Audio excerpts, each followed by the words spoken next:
Off the wall, financial mirror. We're talking about scams, scandals, many things going on around the world.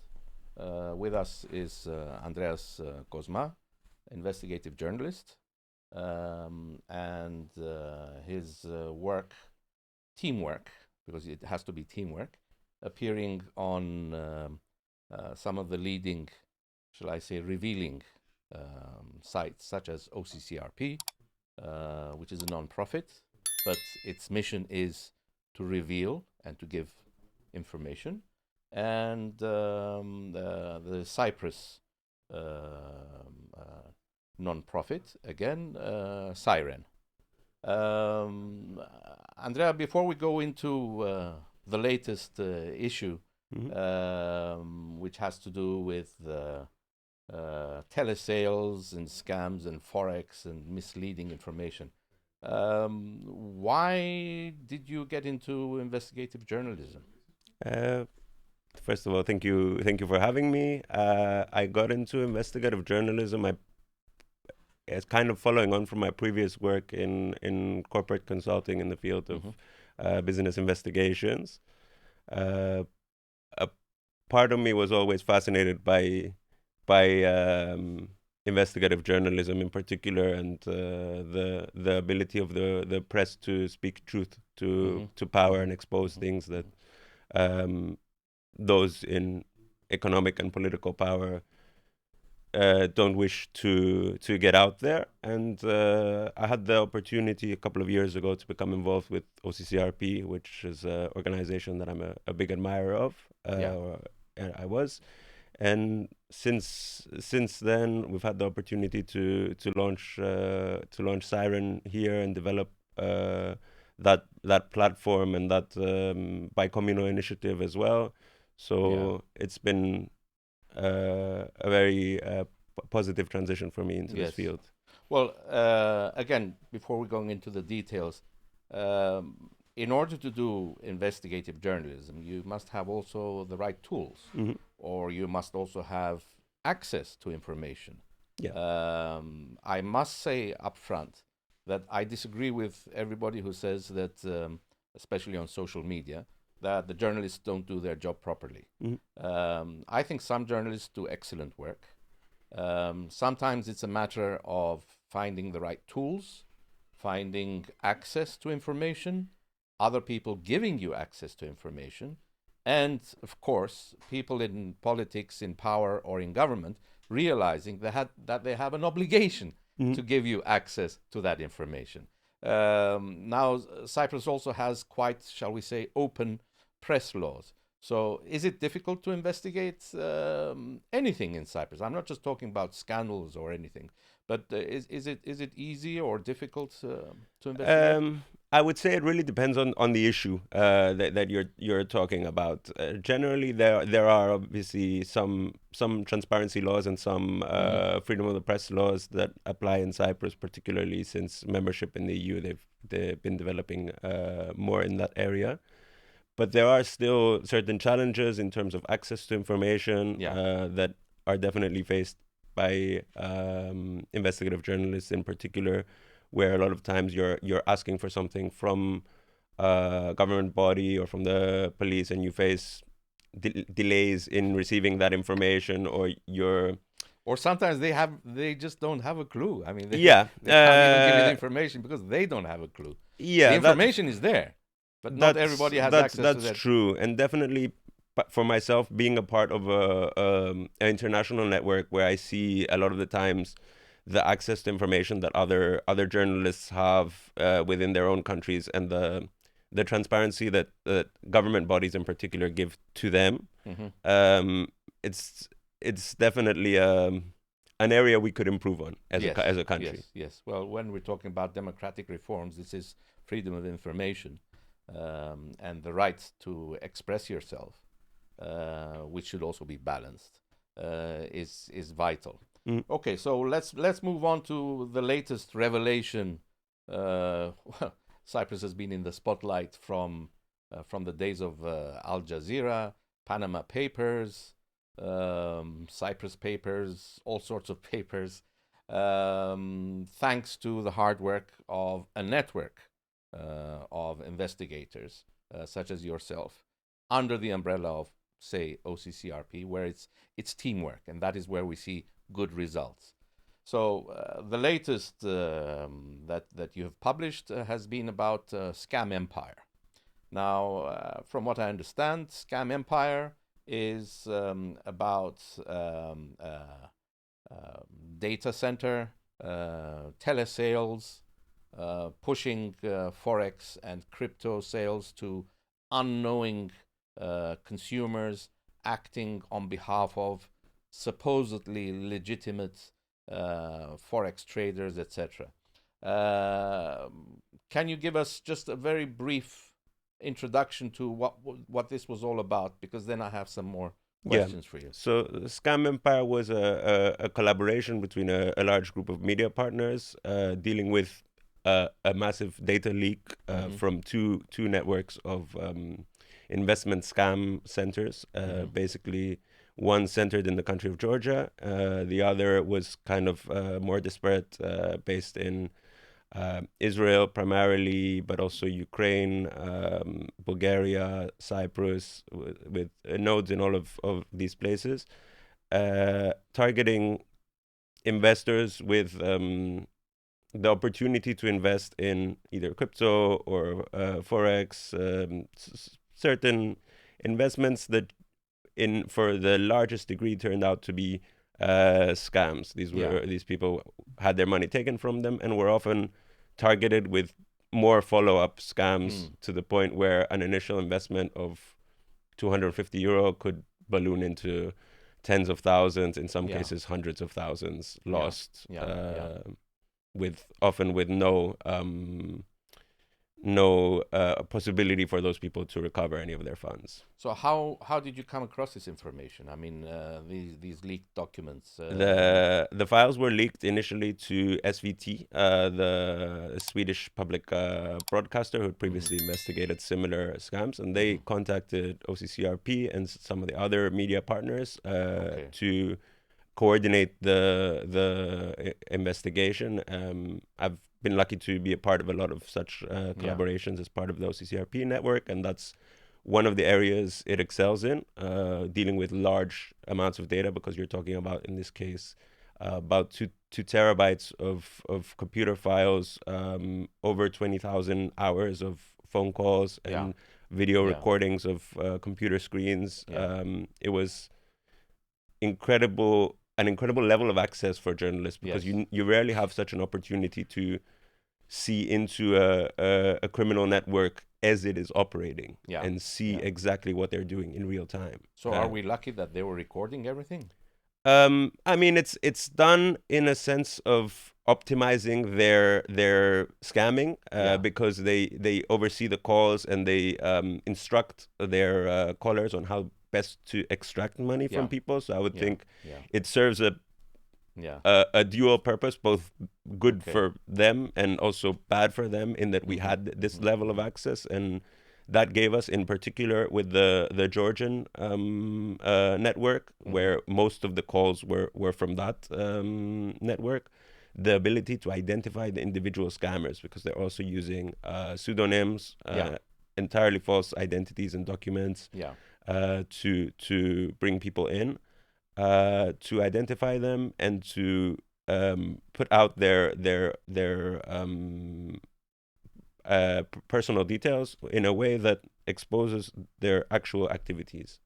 And basically to encourage the victim that, you know, I'm one of you. I know what you're going through. I've been reading some of the cases of personal information allegedly, but also using a lot of AI. I mean, AI generated images. We've seen a lot on social media of AI generated audio overlaying on video of certain personalities, saying, you know, come and invest in this company, or you know, that was a frequent part of the initial bringing in a victim, where it begins on social media with use of celebrity endorsements, where a lot of popular figures, like for example Elon Musk or Ryan Reynolds or people like that, are used to entice the investors Yeah. that, oh, this person invested in Yeah. this Yeah. scheme when Yeah. evidently they didn't. To bring them in and have them put their initial details on the platform. From that point, they're then contacted by someone posing as their financial advisor, who would convince them to make their first investment and then continue from there. Well, in your report, you also mention the Cyprus Securities and Exchange Commission, where we have comments from past chairman of cysec. But you also approached cysec for a comment, of course. Because when we're talking about call centers, when we're talking about sales, crypto, forex, etc., supposedly all these should be regulated. Yes. Now, surely even cysec has its hands tied. How can, I wouldn't say how can we blame cysec for not doing its job properly, but how can cysec improve its work in order to make sure that people are not scammed? Because I must also say that there's even people who invest in legitimate investment and forex trading companies in Cyprus, and we've seen a lot of complaints going to cysec saying, I was duped. They told me one thing, they told me another thing. The response is, you should always do your homework. So don't shoot the messenger. But sometimes it also makes you wonder, can regulators actually catch these scammers? And if not cysec, who else? The call center, at least the one in Cyprus, is supposed to be a legitimate Cyprus registered company. So should it be the registrar of companies? Should it be the Ministry of Commerce? Should it be the police? I mean, who should be investigating, and how can you actually find these scammers? I mean, that's definitely a key issue, and I mean, one of the things that came up a lot when we were speaking with former cysec chairman and with conversations generally about regulators and their role in this area is the need for more proactive regulation.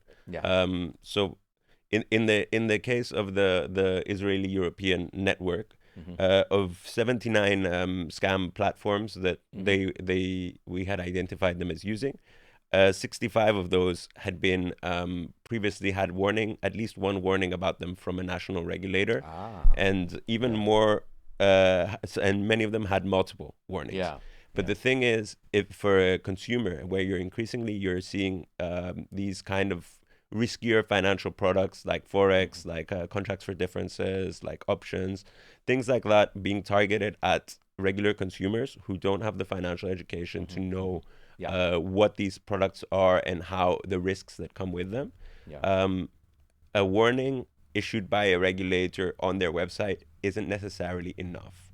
There needs to be more done in terms of shutting those sites down, taking the prohibitive action against the people behind them, because one of the things we noticed frequently when dealing with this investigation was a lot of individuals and companies identified as part of the leak previously had warnings against them from cysec, had fines, had received some punishment at companies that they'd previously been involved with, and then they would just shut up shop, open a new company, and continue about their business, working in the same sector. And when you're talking about a network like this one, for example, that's generating hundreds of millions over a period of 4 years, a fine of 250,000 euro is not. It's not a legitimate fine. It's the cost of doing business. They're not going to take seriously this kind of fines. They're going to get it back in 48 hours anyway. Exactly. And that's where I think cysec has, and this came also from conversation with former chairman of cysec. cysec has all the tools in its arsenal to deal with this. It's just a matter of willingness and cooperation with the other bodies, and that includes the police, and that does include the Cyprus corporate registrar. Well, frankly, because the specific call center, you mentioned that Georgia was the, shall we say, the hub of everything going on. There were Israeli-owned or Israeli investment companies behind some of the other things. But a lot of things were actually channeled through a call center with an address in Cyprus. Surely people can actually go and knock on the door. We know what that building is. We know what they do there. They can knock on the door and see who's inside. If there is anybody inside, it could be just servers doing deals somewhere else. And I mean that's one of the incredibly difficult things about dealing with this kind of a network and this kind of activity now is the incredible ease with which they can move operations. So in the case of the Cyprus call center, we were able to identify that they had an active call center until mid 2024, which we believe was moved to Bulgaria, relocated to Bulgaria. In the case of, for example, the Georgia leak, since our investigation was published in the last week or so, the central offices of this company and their active call centers in Georgia have been moved. You've seen staff erasing their social media and their accounts on Telegram, which they use for communicating. There's been a lot of activity from those involved with the scam to kind of move their operations into the next thing, because it's just a matter of rebranding and of rebranding. When all you need is a server, a few computers, it's very easy just to move these into a new operation and just have that as another cost of doing business. So that means the scam empire is not a report that you just completed. It's ongoing. I think the nature you will be following to find out, either a paper trail or to identify individuals and start following them. I think one of the nature of these kind of investigations, and I mean especially this one where you're dealing with also a large number of victims. I mean, we contacted as a group, we contacted a large number of victims of this scam and spoke with them and created a trust with these people where they'd been victims of a massive scam. For many of them, even just talking to a journalist or anyone about what happened is very difficult. So we do feel we bear a responsibility to continue this work. And I mean, for a lot of us, I mean, in Cyprus, it's not the case that we had victims targeted. So it's not something that I was actively doing. But for a lot of the journalists that did that kind of work, they've been contacted by even more victims, or whether they're from other networks or from the networks that we were looking into, saying, in my case, this and this was done. In my case, this and this was done. They followed these methods. And when you have that, as a journalist, I feel you have a responsibility towards those people to help them tell their stories and help them get some kind of justice for this. Because it's also the case that, of 180 people contacted directly who confirmed to us, most of them, that they had been scammed. Yes. One of them said that he was one of them said that, that you never know who that he's is. very happy with his investment, and it will continue to bear fruits. He believes. Suspicious, yes. I mean, there's always one, I guess, who somehow is still believing. But of those people, 85 people said that they'd contacted police in their country. And that to me is one of the saddest things about this investigation. So these people had done the effort to go and tell their local law enforcement, local authorities, that this happened to me and I was targeted in this way. And for very few of them was any real action taken. You could say none. But where some investigations were opened, the reality is that most countries' law enforcement are ill-equipped to carry out these kind of investigations, are uninterested in carrying out cross-border collaboration in this area, and drag their feet. They act only when investigations like this come out and in response to them, rather than being proactive. In the same way, I would say cysec regulation is often reactive rather than proactive. Yes. And as we saw in the case of Panama Papers, Al Jazeera, etc., suddenly everybody discovered that there's scandals going on inside. Yeah, exactly.